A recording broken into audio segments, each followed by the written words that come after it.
ইনকিলাব মঞ্চের মুখপাত্র শরীফ ওসমান হাদির উপর হামলার ঘটনায় বেরিয়ে আসছে একের পর এক চাঞ্চল্যকর তথ্য। এবার হামলাকারীর সঙ্গে আওয়ামী লীগের পলাতক দুই নেতা জাহাঙ্গীর কবির নানক এবং আসাদুজ্জামান খান কামালের সংশ্লিষ্টতা পেয়েছে ঢাকা মহানগর গোয়েন্দা পুলিশ। বিস্তারিত সাদিয়া সিদ্দিকার রিপোর্টে।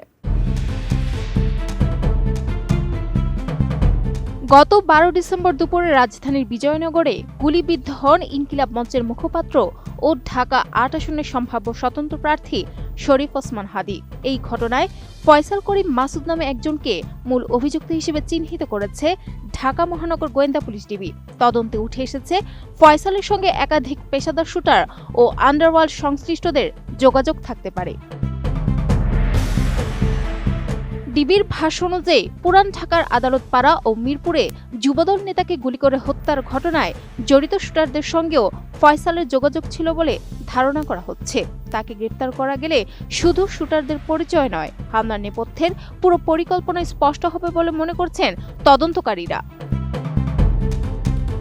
তদন্তে বেরিয়ে এসেছে হাদির উপর হামলায় ব্যবহৃত মোটরসাইকেলে ভুয়া নম্বর প্লেট ব্যবহার করা হয়েছিল। ঘটনার পর সেটি খুলে একটি ম্যানহোলের ভেতর ফেলে দেওয়া হয়। রাজধানীর আগারগাঁওয়ের বনলতা আবাসিক এলাকা থেকে পরিত্যক্ত অবস্থায় উদ্ধার করা হয় হামলায় ব্যবহৃত হোন্ডা হর্নেট মোটরসাইকেল, একটি হেলমেট ও ভুয়া নম্বর প্লেট। সিটিটিসির একটি দল সিসিটিভি ফুটেজ বিশ্লেষণ করে মোটরসাইকেলের নম্বর প্লেট পরিবর্তনের বিষয়টি নিশ্চিত করে। RICL TMX, যুগের পর যুগ স্থাপনা থাকে মজবুত।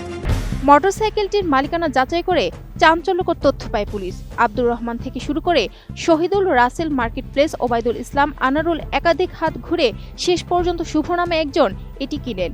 8 বার হাত বদলের পর ফয়সালের সহযোগী মোহাম্মদ কবিরের জাতীয় পরিচয়পত্র ব্যবহার করে মাইনুদ্দিন ইসলামের নামে মোটরসাইকেলটি কেনা হয়েছিল। ডিবি জানিয়েছে ফয়সাল ও তার সহযোগী আলমগীরকে গ্রেফতারের চেষ্টা চলছে। অস্ত্র উদ্ধারের পাশাপাশি অবৈধ অস্ত্র বহনে কারা সহযোগিতা করেছে তাও খতিয়ে দেখা হচ্ছে। ফয়সালের বন্ধু ও সহযোগীদের তালিকা তৈরি করে ধারাবাহিক অভিযান চালানো হচ্ছে। এদিকে র্যাবের একটি সূত্র জানিয়েছে বুধবার কেরানীগঞ্জ থেকে ফয়সালের বাবা মাকে আটক করা হয়। তারা ফয়সালের অবস্থান সম্পর্কে কিছু জানাতে না পারলেও স্বীকার করেছেন তার সঙ্গে সাবেক স্বরাষ্ট্রমন্ত্রী ও নিষিদ্ধ ঘোষিত আওয়ামী লীগ নেতা নানকের যোগাযোগ ছিল। হত্যা চেষ্টা মামলায় ফয়সালকে পালাতে সহায়তার অভিযোগে মাইক্রোবাস ভাড়া দেওয়া নুরুজ্জামান নোমানী ওরফে উজ্জ্বলকে 3 দিনের রিমান্ডে দিয়েছে আদালত। এর আগে মামলায় ফয়সালের স্ত্রী, বান্ধবী, শ্যালক সহ একাধিক জনকে গ্রেফতার করা হয়। এ নিয়ে এজাহারে বলা হয়েছে, ত্রয়োদশ সংসদ নির্বাচনের তফসিল ঘোষণার পর দেশকে অস্থিতিশীল করতে পরিকল্পিতভাবে হাদির ওপর হামলা চালানো হয়। Sadia Siddika, ATN news.